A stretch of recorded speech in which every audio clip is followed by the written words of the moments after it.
Hello guys, welcome to study with King production. दोस्तों, आज के इस वीडियो में हम लोग रिमाइंडर साइंस के भौतिक विज्ञान के चैप्टर 3 को पढ़ेंगे, जो कि साउंड का चैप्टर है। और यहाँ से जितने भी प्रश्न बन सकते हैं, और ये चैप्टर वाइज जो है हम लोग इसलिए पढ़ रहे हैं कि ताकि जो है साइंस का जो चैप्टर वाइज जो क्वेश्चन है वो ख़त्म हो जाए, और जितने भी प्रश्न ध्वनि से बन सकते हैं उसको आज हम लोग इस वीडियो के माध्यम से पढ़ लेंगे। तो गाइस, चलिए शुरू करते हैं। शुरू करने से पहले आपको बता दूं, अगर आप लोग चैनल पर नए हो तो चैनल को सब्सक्राइब जरूर कर लीजिए और इस बेल वाले आइकन को जरूर प्रेस कर दीजिए, ताकि जैसे मैं वीडियो अपलोड करूं वैसे आप लोगों को आपके मोबाइल तक नोटिफिकेशन पहुंच जाए, आपको खोजने की ज़रूरत ना पड़े। तो गाइस, चलिए शुरू कर लेते हैं इस चैप्टर 3 को, जो कि ध्वनि का चैप्टर है। ज़्यादा टाइम नहीं वेस्ट करके चलिए शुरू कर लेते हैं इस वीडियो को। तो चलिए शुरू करते हैं। और आज के इस चैप्टर 3 में हम लोग ध्वनि को पढ़ेंगे, यानी कि ध्वनि से रिलेटेड जितने भी प्रश्न आते हैं या बन सकते हैं उसको आज डिस्कस करेंगे। तो गाइस, चलिए शुरू कर लेते हैं। तो पहले देखिए, ध्वनि में पहला प्रश्न है, ध्वनि तरंग की प्रकृति कैसी होती है। तो ध्वनि तरंग की प्रकृति जो है ये कैसा होता है, अनुदैर्घ्य तरंग की प्रकृति होती है ध्वनि की तरंगों की। अनुदैर्घ्य तरंग वह तरंग होती है जब गति की दिशा जो है माध्यम के कणों के कंपन करने की दिशा के अनुप्रस्थ यानी कि समानांतर चलती है। तो ऐसी तरंग को हम लोग क्या कहते हैं, अनुदैर्घ्य तरंग कहते हैं। और वही जो है ध्वनि है। ध्वनि जो है क्या है, अनुदैर्घ्य तरंग की प्रकृति है, जैसे कि हवा में ध्वनि का तरंग। नेक्स्ट है, अवस्रव तरंगे की आवृत्ति कैसी होती है। तो अवस्रव में जैसे कि आपको स्रव मने होता है सुनना, अवस्रव में क्या हो गया, नहीं सुनना, यानी कि जो हम तरंग नहीं सुन पाएंगे वो तरंग की आवृत्ति कैसी होगी, यानी कि फ्रीक्वेंसी जो है उसकी कैसी होगी। तो उसकी फ्रीक्वेंसी जो है 20 हर्ट्ज से कम होनी चाहिए, तभी जो है हम लोग उस तरंग को हम लोग नहीं सुन सकते हैं। यानी कि साफ शब्दों में कहे तो 20 हर्ट्ज से जो भी कम की फ्रीक्वेंसी होगी, ठीक है, उसको हम लोग नहीं सुन सकते हैं। और इसे जो है अवस्रव को इंग्लिश में कहते हैं इंफ्रासोनिक वेव्स। इंफ्रासोनिक वेव जो है अवस्रव तरंगों को कहते हैं। और हम लोग जो सुन सकते हैं वो तरंग दैर्घ्य कितनी होती है, 20 हर्ट्ज से लेकर के 20,000 हर्ट्ज तक। यानी कि इससे नीचे नहीं सुन सकते हैं, लेकिन इससे ऊपर से लेकर के 20,000 हर्ट्ज तक जो है हम लोग सुन सकते हैं। और अगर बोल दे कि प्रासव तरंग यानी कि जो अल्ट्रासोनिक वेव होता है वो कितना होता है, 20,000 हर्ट्ज से अधिक होता है। यानी कि आप कह सकते हैं साफ शब्दों में, ये साउंड हम लोग नहीं सुन सकते हैं। और ये साउंड जो है 20 हर्ट्ज से लेकर के 20,000 हर्ट्ज तक जो है ये ऑडिबल साउंड है, यानी कि ऑडिबल वेव्स है। और अल्ट्रावायलेट जो वेव्स होता है, अल्ट्रासोनिक वेव्स जो होता है वो कितना होता है, 20,000 हर्ट्ज से अधिक होता है। तो इसका राइट आंसर क्या हो गया, ऑप्शन नंबर ए। नेक्स्ट है, प्रासरव तरंगे यानी कि अल्ट्रासोनिक वेव्स होती है, कौन होता है। तो अभी मैंने बताया आपको कि 20,000 हर्ट्ज से जो अधिक की आवृत्ति होगी वही जो है अनुदैर्घ्य तरंगे होती है।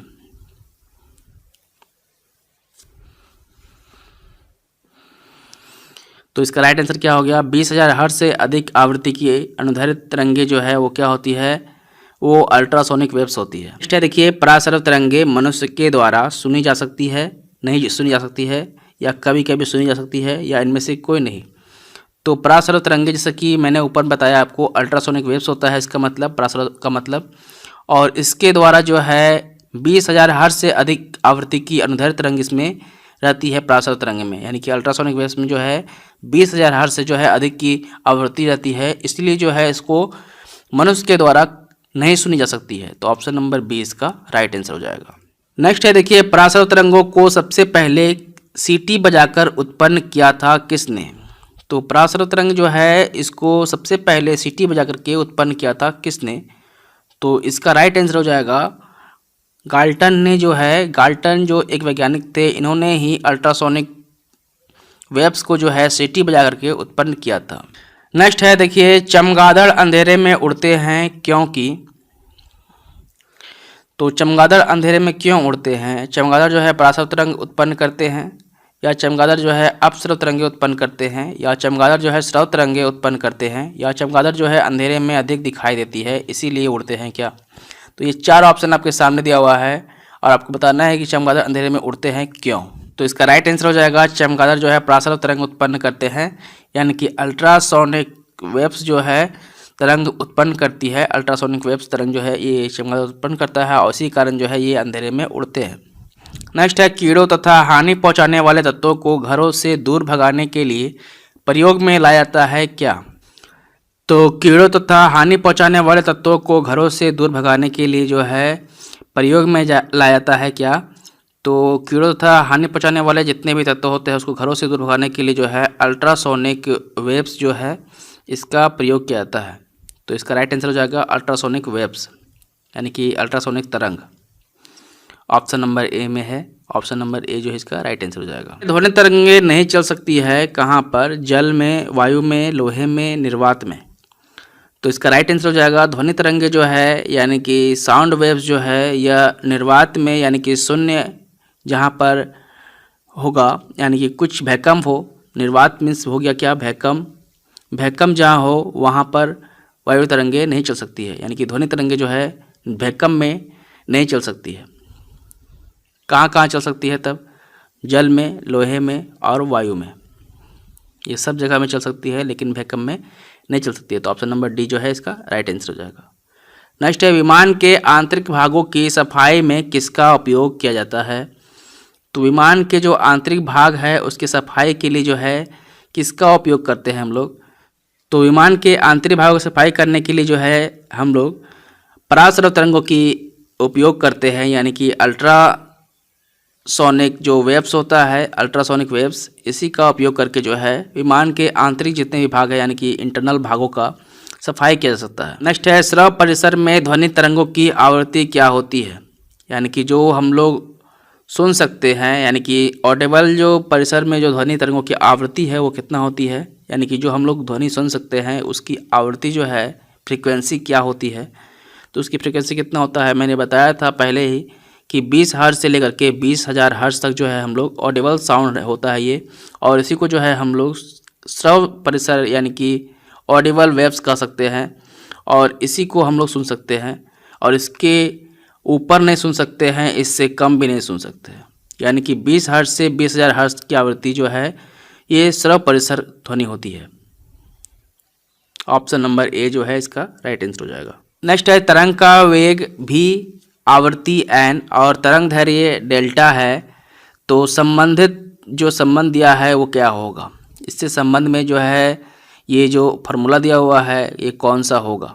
यानी कि अगर हम कह सकते हैं कि तरंग वेव इजकल टू हम बोले ये क्या होता है, तो आवृत्ति इनटू तरंग दैर्घ्य यानी कि डेल्टा होता है, यानी कि ऑप्शन नंबर ए में है। तो भी इजकल टू एन डेल्टा इसका राइट आंसर हो जाएगा। ये एक फॉर्मूला है तरंग का वेग के लिए। तरंग का वेग निकालने का जो फॉर्मूला है वो क्या होता है, भी equal to n delta. Next है ध्वनि की चाल अधिकतम कहाँ होती है, वायु में, निर्वात में, जल में, इस्पात में। तो ध्वनि की चाल जो है सबसे अधिक कहाँ होगी, तो निर्वात में तो वायु चल ही नहीं सकता है ध्वनि, ठीक है, तो ये वाला तो पहले ही कट गया। उसके बाद ये जो है वायु में चल सकता है, जल में चल सकता है, लेकिन इस्पात में जो है सबसे ज़्यादा तेज होगा, उसका जो चाल है यानी कि स्पीड है वो कितना होगा, सबसे ज़्यादा होगा इस्पात में। तो ऑप्शन नंबर डी जो है इसका राइट आंसर हो जाएगा। नेक्स्ट है बादलों की बिजली की चमक के काफ़ी समय बाद बादलों की गर्जन सुनाई देती है, इसका कारण क्या है। मतलब जब बादल में जो बिजली की चमक होती है काफ़ी समय के बाद बादलों की गर्जन सुनाई देती है, यानी कि बिजली का चमक जो है सबसे पहले आ जाता है और जो गरज है वो सुनाई देता है बाद में, ये क्यों होता है। तो पहला जो ऑप्शन है देखिए क्या दिया हुआ है, बादल ध्वनि तरंगों को रोक देता है। दूसरा ऑप्शन दिया हुआ है गर्जन बाद में उत्पन्न होती है। तीसरा ऑप्शन दिया हुआ है प्रकाश निर्वात में चल सकता है परंतु ध्वनि में नहीं। चौथा ऑप्शन दिया हुआ है प्रकाश की चाल जो है ध्वनि की चाल से बहुत अधिक होती है। तो प्रश्न था बादलों की बिजली की चमक के काफ़ी समय बाद बादलों की गर्जन सुनाई देती है, इसका कारण क्या है। तो पहला ऑप्शन क्या था, बादल ध्वनि तरंग को रोक देता है, दूसरा ऑप्शन दिया हुआ है गर्जन बाद में उत्पन्न होती है। तीसरा ऑप्शन दिया हुआ है प्रकाश निर्वात में चल सकता है परंतु ध्वनि में नहीं। चौथा दिया हुआ है प्रकाश की चाल ध्वनि की चाल से बहुत अधिक होती है इसीलिए। तो इसका राइट आंसर क्या हो जाएगा, प्रकाश की चाल जो है ध्वनि की चाल से बहुत अधिक होती है, इसीलिए जो है प्रकाश पहले दिखाई देता है और ध्वनि जो है बाद में सुनाई देता है। ऑप्शन नंबर डी जो है इसका राइट आंसर हो जाएगा। नेक्स्ट है, देखिए वायु में ध्वनि का वेग कितना होता है। तो अब आते हैं वायु में ध्वनि का वेग। तो वायु में ध्वनि का जो वेग होता है ये कितना होता है, तो वायु में जो है ध्वनि का वेग होता है 332 मीटर पर सेकेंड, या ऐसे कह सकते हैं 760 मील पर आवर यानी कि पर घंटा। 332 मीटर पर सेकेंड कहिए या 760 मीटर पर आवर कहिए, ये ध्वनि जो है ध्वनि का जो वेग है ये वायु में होता है। मतलब जो साउंड है ये वायु में कैसे गमन करता है तो इसका ये स्पीड होता है, चाल होता है। नेक्स्ट है, ध्वनि के वेग का मान सबसे कम कहाँ होता है। तो ठोस में तो सबसे ज़्यादा होता है, तो ये वाला तो नहीं होगा, ये ख़त्म। फिर उसके बाद देखिए द्रव में, तो द्रव में भी नहीं होता है। नेक्स्ट है पारा, पारा भी ठोस हो गया तो ठोस में भी नहीं हुआ सबसे कम। तो गैस बच गया, तो गैस में जो है सबसे कम जो है गैस में होता है ध्वनि का वेग। जो गैस कोई भी गैस हो उसमें जो है ध्वनि का वेग सबसे कम होता है। नेक्स्ट है, वायु में ध्वनि का वेग क्या होता है। तापमान के बढ़ने से घटता है, तापमान के घटने से बढ़ता है, या तापमान पर आश्रित नहीं रहता है, या तापमान के घटने से घटता है। तो वायु में ध्वनि का वेग जो है क्या होता है, तापमान के घटने के साथ जो है वो घटता है, यानी कि ऑप्शन नंबर डी जो है इसका राइट आंसर हो जाएगा। नेक्स्ट है, पराध्वनिक विमान उड़ते हैं कैसे। तो ध्वनि की चाल से उड़ते हैं, ध्वनि की चाल से कम में उड़ते हैं, या ध्वनि की चाल से अधिक में उड़ते हैं, या प्रकाश की चाल से उड़ते हैं। तो पराध्वनिक विमान यानी कि अल्ट्रासोनिक वेव्स जो विमान होते हैं वो कैसे उड़ते हैं, तो ध्वनि की चाल से अधिक जब रहेगा तभी ना उड़ेगा, यानी कि 20,000 हर्ट्ज से जो है वो अधिक होना चाहिए, तब वो क्या करेगा, तभी वो उड़ सकता है। तो पराध्वनिक विमान कैसे उड़ेगा, ध्वनि की चाल से जब अधिक रहेगा तभी वो उड़ेगा। नेक्स्ट है, वस्तु के वेग तथा उसी माध्यम में एवं उन्हीं परिस्थितियों में ध्वनि के वेग के अनुपात को क्या कहते हैं। तो वस्तु के वेग तथा उसी माध्यम में एवं उन्हीं परिस्थितियों में ध्वनि के वेग का अनुपात को क्या कहते हैं। तो देखिए इसमें अस्थायित्व संख्या इसे कहेंगे, या लेप्सास संख्या कहेंगे, या ऑक्टेन संख्या कहेंगे, या मैक संख्या कहेंगे। तो वस्तु के वेग यानी कि वस्तु का जो वेग होगा, कोई भी वस्तु है उसका वेग तथा उसी के माध्यम में एवं उन्हीं परिस्थितियों में ध्वनि के वेग के अनुपात को जो है हम लोग क्या कहते हैं, मैक संख्या कहते हैं। ये मैक संख्या जो है कहते हैं इसे, इस अनुपात को जो है क्या कहेंगे, मैक संख्या कहेंगे। नेक्स्ट है, मैक अंकों का प्रयोग वेग के संबंध में किया जाता है कहाँ पर। ध्वनि में किया जाता है मैक संख्या का उपयोग, या जलाशय में करते हैं, या वायुयान में करते हैं, या अंतरिक्षयान में करते हैं। तो मैक अंकों का प्रयोग जो है वेग के संबंध में वायुयान में इसका प्रयोग करते हैं मैक अंकों का। तो ऑप्शन नंबर सी जो है इसका राइट आंसर हो जाएगा। नेक्स्ट है, डेसिबल है। तो डेसिबल जो है ये क्या है, बाह्य यंत्र है, या वाद्य स्वर है, या ध्वनि स्तर के मापन की इकाई है, या शोर की तरंगदैर्घ्य है। तो डेसिबल जो होता है वो क्या होता है, ध्वनि स्तर के मापन की इकाई होता है, यानी कि ध्वनि का जो भी स्तर होता है, फ्रीक्वेंसी होता है, उसको कैसे मापते हैं हम लोग, डेसिबल में मापते हैं। ये कितना डेसिबल का साउंड है ये कैसे मापेंगे, तो ध्वनि का जो अभी स्तर होगा उसको मापने के लिए, ध्वनि को मापने के लिए जो है डेसिबल इकाई का प्रयोग करते हैं। तो ऑप्शन नंबर सी जो है इसका राइट आंसर हो जाएगा। नेक्स्ट है, साधारण बातचीत के ध्वनि की तीव्रता कितनी होती है। तो साधारण बातचीत जो हम लोग करते हैं एक दूसरे से, तो इसमें जो है ध्वनि का यानी कि साउंड का जो फ्रीक्वेंसी होता है वो कितना होना चाहिए, 20 से 30 डेसिबल में होना चाहिए, या 30 से 20 डेसिबल में होना चाहिए, या 50 से 60 डेसिबल में होना चाहिए, या 90 से 100 डेसिबल में होना चाहिए। यानी कि हम लोग जो बातचीत करते हैं साधारणतः, तो उसमें कितना डेसिबल जो है उसका फ्रीक्वेंसी होता है। तो हम लोग जो है साधारणतः जो बातचीत करते हैं उसमें ध्वनि की तीव्रता कितनी होती है, तो उसमें ध्वनि की तीव्रता यानी कि फ्रीक्वेंसी होती है 30 से 40 डेसिबल के बीच में रहती है। जो जब हम लोग साधारण बातचीत करते हैं तो उसमें 30 से 40 डेसिबल की फ्रीक्वेंसी आवागमन करती है। और 90 से 100 डेसिबल जो फ्रीक्वेंसी होती है किस में होती है, ट्रक या ट्रैक्टर में इस फ्रीक्वेंसी का यूज़ होता है। यानी कि ट्रैक्टर का आवाज़ देखिएगा ज़्यादा होता है, इसीलिए 90 से 100 जो है इसका फ्रीक्वेंसी होता है ट्रक या ट्रैक्टर का।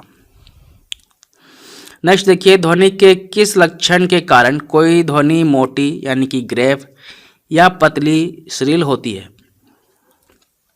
पतली को श्रील कहते हैं और मोटी ध्वनि को क्या कहते हैं, ग्रेव कहते हैं। तो ध्वनि के किस लक्षण के कारण जो है उसकी ध्वनि जो है मोटी या पतली होती है। तीव्रता, उसकी तीव्रता, ध्वनि की तीव्रता के लक्षण के कारण, या तारत्व के कारण, या क्वालिटी के कारण, या इनमें से कोई नहीं। तो ध्वनि का जो है तारत्व जो लक्षण होता है इसी के कारण जो है ध्वनि मोटी होती है या पतली होती है। यानी कि ऑप्शन नंबर बी जो है इसका राइट आंसर हो जाएगा। ध्वनि के पिच पर निर्भर करती है कि ध्वनि मोटी होगी कि ध्वनि पतली होगी। नेक्स्ट है, पुरुषों की अपेक्षा महिलाओं की आवाज़ अधिक तीक्ष्ण होती है क्योंकि महिलाओं की आवाज़ का जो है क्या होता है, उसका आयाम कम होता है, या आयाम अधिक होता है, या तारत्व कम होता है, या तारत्व अधिक होता है। तो अभी मैंने आप लोगों को बताया कि ध्वनि का जो लक्षण होता है उसका मोटा होना या उसका पतला होना वो किस पर निर्भर करता है, उसके तारत्व पर। तो देखिए, जब तारत्व जो है कम रहेगा तो आवाज़ क्या होगा, मोटा होगा, और तारत्व अधिक रहेगा तो क्या होगा, वो पतला होगा। तो यानी कि महिलाओं का आवाज़ जो है वो कैसा होता है, तीक्ष्ण होता है, यानी कि सुरीली होती है, पतली होती है, उसके तारत्व के अधिक होने के कारण। तो ऑप्शन नंबर डी जो है इसका राइट आंसर हो जाएगा। क्यों? नेक्स्ट है, ध्वनि तीव्रता की डेसिबल में वह अधिकतम सीमा जिसके ऊपर व्यक्ति सुन नहीं सकता वो कौन सा डेसिबल होगा।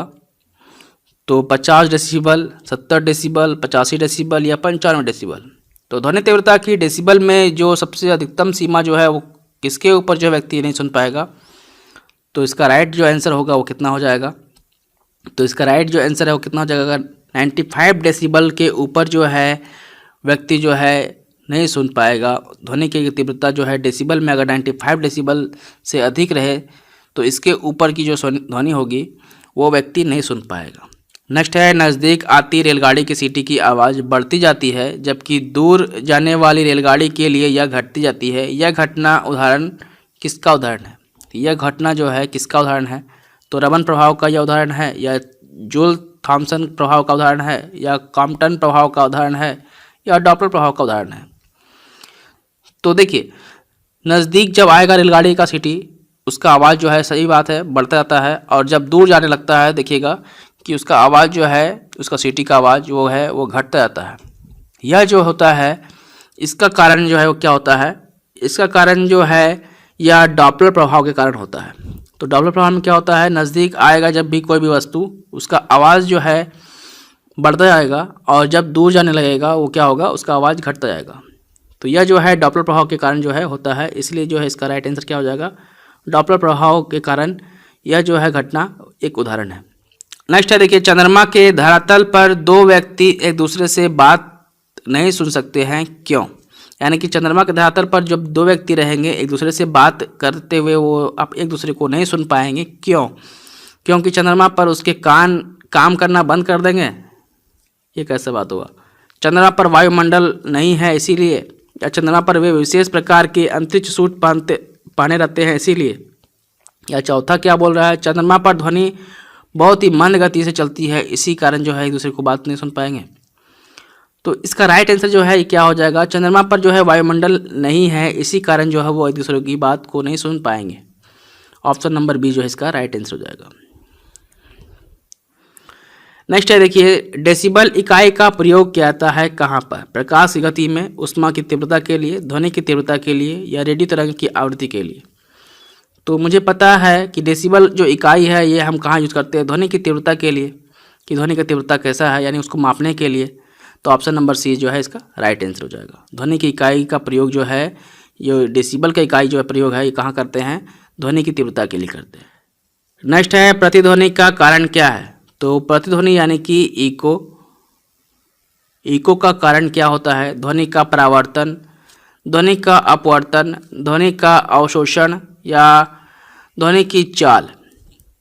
तो देखिए, ध्वनि का जो परावर्तन होगा, यानी कि जब ध्वनि एक जगह से दूसरी जगह से टकरा करके, मतलब अगर मैं यहाँ से अगर बोल रहा हूँ और ये दीवार में टकरा करके फिर वापस मुझे सुनाई दे, तो इसी को कहते हैं इको।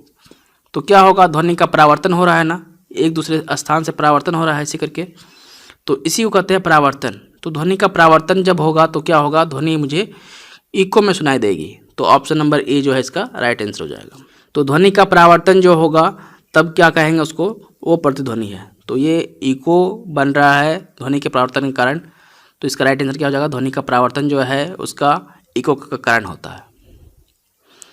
नेक्स्ट देखिए, स्पष्ट प्रतिध्वनि सुनने के लिए परावर्तक तल और ध्वनि स्रोत के बीच न्यूनतम दूरी कितनी होनी चाहिए। यानी कि जब हम लोग ये परावर्तन हो रहा है, ध्वनि अगर यहाँ से बोला जाए और यहाँ से घूम करके फिर मुझे सुनाई पड़े, तो ये जो परावर्तक है, ये दोनों का बीच का दूरी डिस्टेंस है वो कितना होना चाहिए। ये दोनों के बीच का डिस्टेंस जो है न्यूनतम सबसे कम कितना होना चाहिए, 20 मीटर, 30 मीटर, 40 मीटर या 16.5 यानी कि 17 मीटर। तो इसका राइट आंसर जो है कितना हो जाएगा, 16.5 मीटर सबसे कम जो है 17 मीटर के लगभग होना चाहिए, तभी जो है हम लोग वो इको को सुन पाएंगे। नेक्स्ट है देखिए, रडार की कार्य प्रणाली निम्न सिद्धांत पर आधारित होती है। तो रडार जो होता है, रडार का कार्य, रडार जो है किस प्रणाली के कार्य पर, यानी कि किस कार्य प्रणाली के सिद्धांत पर कार्य करती है। तो रेडियो तरंग के अपवर्तन पर, रेडियो तरंग का परावर्तन पर, या डॉपलर प्रभाव पर, या रमन प्रभाव पर। तो रडार जो है या जो है रेडियो तरंग के परावर्तन पर काम करता है, यानी कि रेडियो तरंग का परावर्तन के सिद्धांत पर जो है रडार ये काम करता है। नेक्स्ट है देखिए, किसी प्रतिध्वनि को सुनने के लिए मूल आवाज और प्रतिध्वनि के बीच का समय का अंतराल कितना होना चाहिए। तो देखिए, जब प्रतिध्वनि को सुनने के लिए जो है मूल आवाज़, यानी कि जब यहाँ से मूल आवाज़ निकला और ये परावर्तन होकर के जब मुझे फिर से सुनाई पड़ेगा, तो इसके बीच का जो सबसे कम समय का अंतराल जो होता है, यानी कि इसका डिस्टेंस का जो बोल सकते हैं मूल आवाज़ और इको जो सुनाई पड़ेगा मुझे, इसका जो समय अंतराल है वो कितना होना चाहिए, 1/10 सेकेंड के बराबर होना चाहिए, या 1/10 सेकेंड से कम होना चाहिए, या 1/10 सेकेंड से अधिक होना चाहिए, या इनमें से कोई नहीं। तो यह जो है देखिए, समय अंतराल जो है इसका कितना होना चाहिए, 1/10 सेकेंड से बराबर होना चाहिए, तभी जो है मुझे ये प्रतिध्वनि जो है मुझे सुनाई पड़ेगा। यानी कि किसी प्रतिध्वनि को सुनने के लिए जो है मूल आवाज़ और प्रतिध्वनि के बीच का जो है, यानी कि मूल आवाज़ और प्रतिध्वनि जो है सुनाई पड़ रहा है, जो इसका परावर्तन जो हो रहा है 1/10 सेकेंड के बराबर होना चाहिए, तभी जो है मुझे वो इको सुनाई देगा। नेक्स्ट है, ध्वनि का प्रभाव मानव के कान में कितने समय तक रहता है। यानी कि जो हम लोग ध्वनि सुनते हैं, या कोई भी ध्वनि को हम लोग सुनते हैं, तो वो जो है ध्वनि हमारे कान में कितने समय तक रहता है। एक बार जो अगर मैं कोई ध्वनि सुना, तो वो ध्वनि का प्रभाव जो है हमारे कान में कितने समय तक रहेगा, 1/5 सेकेंड, 1/10 सेकेंड, या 1/20 सेकेंड, या हाफ सेकेंड, आधा सेकेंड। तो यह जो है ध्वनि का प्रभाव हमारे कान में 1/10 सेकेंड समय तक हमारे कान में उपस्थित रहता है। तो इसका राइट आंसर क्या हो जाएगा, ऑप्शन नंबर बी जो है 1/10 सेकेंड जो है ध्वनि का प्रभाव जो हमारे कान में, यानी कि मानव के कान में 1/10 सेकेंड तक रहता है। नेक्स्ट है, ध्वनि तरंग किसके कारण प्रतिध्वनि उत्पन्न करते हैं। तो ध्वनि तरंग जो है किसके कारण प्रतिध्वनि उत्पन्न करते हैं, तो ये मैंने पहले ही बताया था कि परावर्तन जब होता है तभी जो है मुझे वो प्रतिध्वनि यानी कि इको सुनाई देता है। तो ऑप्शन नंबर सी जो है इसका राइट आंसर हो जाएगा। नेक्स्ट है देखिए, एक व्यक्ति को अपनी प्रतिध्वनि सुनने के लिए परावर्तक तल से कितनी दूर खड़ा रहना चाहिए। तो एक व्यक्ति को जो है प्रतिध्वनि यानी कि इको सुनने के लिए जो है परावर्तक तल से कितने दूर रहना चाहिए। तो ये जो है फीट में बोला है, 225 फीट, 56 फीट, 28 फीट, 100 फीट। और मुझे पता है कि इको सुनने के लिए न्यूनतम जो है, सबसे न्यूनतम 17 जो होता है, 17 मीटर जो होता है, 17 मीटर का होना चाहिए, ठीक है। और यहाँ पर फीट में बोला है, तो यह जो है देखिए ये मीटर में है और फीट में कितना हो जाएगा। तो एक व्यक्ति को अपनी ध्वनि सुनने के लिए यानी कि इको सुनने के लिए जो है परावर्तक तल से जो है कितना दूर खड़ा होना चाहिए, तो 56 फीट। तो 56 फीट जो है उसे खड़ा रहना चाहिए दूर, तभी जो है उसको इको सुनाई पड़ेगा। नेक्स्ट है देखिए, स्टेथोस्कोप ध्वनि के किस सिद्धांत पर कार्य करता है। जो डॉक्टर लोग स्टेथोस्कोप लेकर के हमारे हृदय की धड़कन को सुनते हैं, तो यह जो है ध्वनि के किस सिद्धांत पर कार्य करता है। तो यह जो है ध्वनि के परावर्तन सिद्धांत पर, यानी कि परावर्तन सिद्धांत पर काम करता है। देखिए, ये स्टेथोस्कोप जो होता है कान में लगाया जाता है, ये वाला दोनों, और यहाँ से निकला रहता है एक तार, और इसी को लगा करके हमारे चेस्ट में जो है ध्वनि सुनते हैं डॉक्टर लोग, इसी को कहते हैं स्टेथोस्कोप। इस यंत्र का नाम क्या है, स्टेथोस्कोप। और इसी के द्वारा जो है वो हमारे इको को, यानी कि दिल की धड़कन को सुनते हैं। तो इसमें जो है यह किस सिद्धांत पर काम करता है, तो यह जो है परावर्तन सिद्धांत पर काम करता है। जैसा कि इको सुनने में हम लोग परावर्तक, जो ध्वनि परावर्तक होता है उसके बाद हम लोग उसको सुन पाते हैं, तो यह जो है उसी के कारण काम करता है। नेक्स्ट है, सोनार अधिकांशतः प्रयोग में लाया जाता है कहाँ पर। तो सोनार जो होता है यह अधिकांशतः प्रयोग में लाया जाता है कहाँ पर, अंतरिक्ष यात्रियों के द्वारा, डॉक्टरों के द्वारा, इंजीनियरों के द्वारा, यानी कि इंजीनियर के द्वारा, नौसेना चालकों के द्वारा। तो देखिए, सोनार जो होता है यह क्या करता है, यह अल्ट्रासोनिक वेव्स के कारण जो है सोनार काम करता है। यह जो है कहाँ पे काम करेगा, यह जो है नौसेना चालकों के द्वारा जो है इसको प्रयोग में लाया जाता है हमेशा। तो ऑप्शन नंबर डी जो है इसका राइट आंसर हो जाएगा। नेक्स्ट है, अनुरणन काल तथा हॉल के आयतन के बीच संबंध का प्रतिपादन किया था किसने।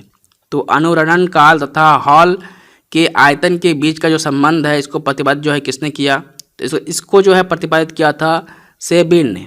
डॉक्टर सेबिन ने जो है इसको, जो वैज्ञानिक थे सेबिन, इन्होंने ही अनुरणन काल और हॉल के आयतन के बीच का संबंध को प्रतिपादित किया था। तो ऑप्शन नंबर सी जो इसका राइट आंसर हो जाएगा। नेक्स्ट है, गुंजहीन हॉल यानी कि डेड हॉल का अनुरणन काल कितना होता है। तो गुंजहीन हॉल जो होता है, डेड हॉल, इसका अनुरणन काल जो होता है कितना होता है, तो यह होता है 0 सेकेंड के बराबर होता है। नेक्स्ट है, जब सेना पुल को पार करती है तो सैनिकों के कदम मिलाकर ना चलने का निर्देश जाता है, क्यों। तो जब सेना जो है पुल को पार करता है तो सैनिकों को कहा जाता है कि वो कदम से कदम ना मिलाए, वो सिंपल सा चले। क्यों, क्योंकि जो है पैरों से उत्पन्न ध्वनि के अनुनाद के कारण पुल टूटने का खतरा रहता है, इसीलिए जो है उन्हें कदम से कदम मिलाकर चलने का निर्देश नहीं दिया जाता है। तो ऑप्शन नंबर बी जो है इसका राइट आंसर हो जाएगा। नेक्स्ट है, जब रेडियो की घुंडी घुमाकर विभिन्न स्टेशनों के कार्यक्रम सुनते हैं तो यह संभव होता है किस कारण से।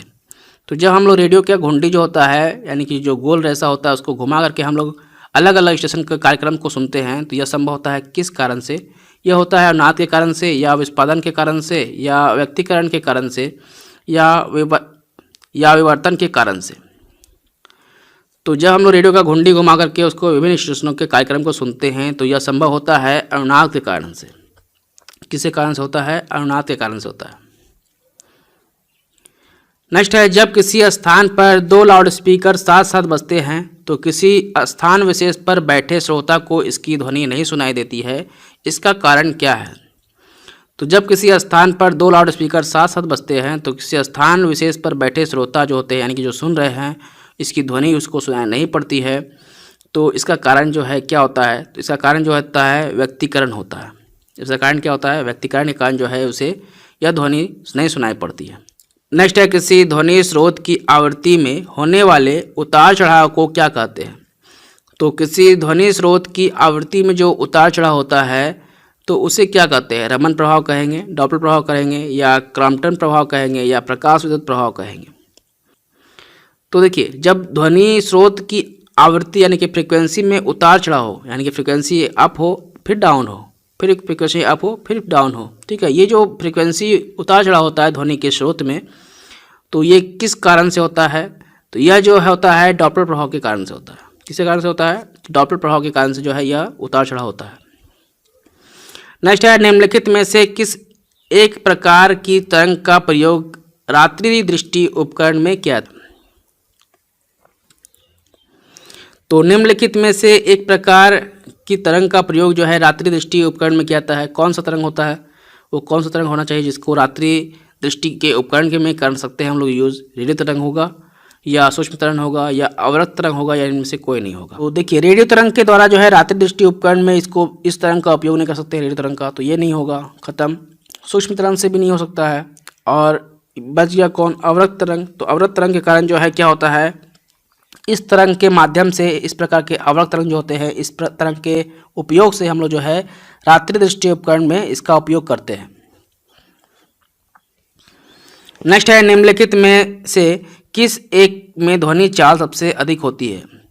तो 0 डिग्री सेंटीग्रेड पर वायु में जब है ध्वनि का चाल सबसे अधिक होगा, या 100 डिग्री सेंटीग्रेड पर वायु में जो है ध्वनि का चाल अधिक होगा, या जल में होगा, या लकड़ी में होगा। तो देखिए, जो ठोस जो भी चीज़ रहेगा ना, उस पर जो है ध्वनि का चाल सबसे अधिक होता है। जैसे कि इस्पात में सबसे ज़्यादा होता है, तो यहाँ पर लकड़ी हो जाएगा। तो लकड़ी में जो है सबसे अधिक रहेगा ध्वनि का चाल यहाँ पर। नेक्स्ट है, कौन सी तरंग शून्य में संचरण नहीं कर सकती है। तो कौन सा तरंग जो है शून्य में संचरण नहीं कर सकती है, प्रकाश तरंग, ऊष्मा तरंग, या ध्वनि तरंग, या इलेक्ट्रोमैग्नेटिक तरंग। तो देखिए, ध्वनि जो है पहले ही मैंने बताया था कि आपको वैक्यूम में यह संचरण नहीं करती है, मतलब वैक्यूम में नहीं गुजर सकती है। तो इसका राइट आंसर क्या हो जाएगा, ध्वनि हो जाएगा। ध्वनि जो है इसका ध्वनि जो है इसका राइट आंसर हो जाएगा, क्योंकि ध्वनि तरंग जो है शून्य में संचरण नहीं कर सकती है। नेक्स्ट है, देखिए, इको साउंडिंग प्रयोग होता है कहाँ पर। ध्वनि के कंपन उत्पन्न करने के लिए, ध्वनि की आवृत्ति बढ़ाने के लिए, समुद्र की गहराई मापने के लिए, या इनमें से कोई नहीं। तो इको साउंडिंग जो होता है, यानी कि इको जो उत्पन्न होता है, यह साउंड, यह कैसे प्रयोग होता है। ध्वनि के कंपन उत्पन्न करने के लिए नहीं, ध्वनि की आवृत्ति बढ़ाने के लिए नहीं, ध्वनि की गहराई मापने के लिए हाँ, ये हो सकता है। क्योंकि जब ध्वनि एक माध्यम से गुजर के परावर्तक होकर के जब आएगा, तब मुझे मालूम चल जाएगा कि वो क्या कर रहा है, मतलब कितना गहरा है। ठीक है, मतलब अगर मान लीजिए ये श्रोता है जहाँ से मुख्य ध्वनि निकला है, ठीक है, मुख्य स्रोत है ये, और यहाँ से परावर्तक होकर आएगा ध्वनि, तभी तो मुझे मालूम चलेगा कि ये कितना दूर है। तो यह गहराई मापने के लिए काम में आ सकता है। समुद्र की गहराई मापने के लिए जो है इको साउंडिंग का प्रयोग हम लोग कर सकते हैं। तो ऑप्शन नंबर सी जो इसका राइट आंसर हो जाएगा। नेक्स्ट है, इकोस्टिक विज्ञान क्या है। तो इकोस्टिक विज्ञान जो होता है वो क्या होता है। तो इकोस्टिक विज्ञान जो है ध्वनि से संबंधित होता है। तो जब इको जो होता है, मान लीजिए कोई रूम है और उसमें ध्वनि गूंज रही है, तो इकोस्टिक के द्वारा जो है उसको हम लोग इकोस्टिक पैनल के द्वारा जो है उसे कम कर सकते हैं, यानी कि ध्वनि का इको जो है कम कर सकते हैं। इसलिए जो है इकोस्टिक पैनल लगाया जाता है। तो ध्वनि से संबंधित है यह इकोस्टिक। तो इकोस्टिक जो है ध्वनि से संबंधित है, तो इसलिए इसका राइट आंसर क्या हो जाएगा, ऑप्शन नंबर जो बी है, ध्वनि से संबंधित है इकोस्टिक पैनल। यानी कि इकोस्टिक विज्ञान जो है किससे संबंधित है, ध्वनि से संबंधित है।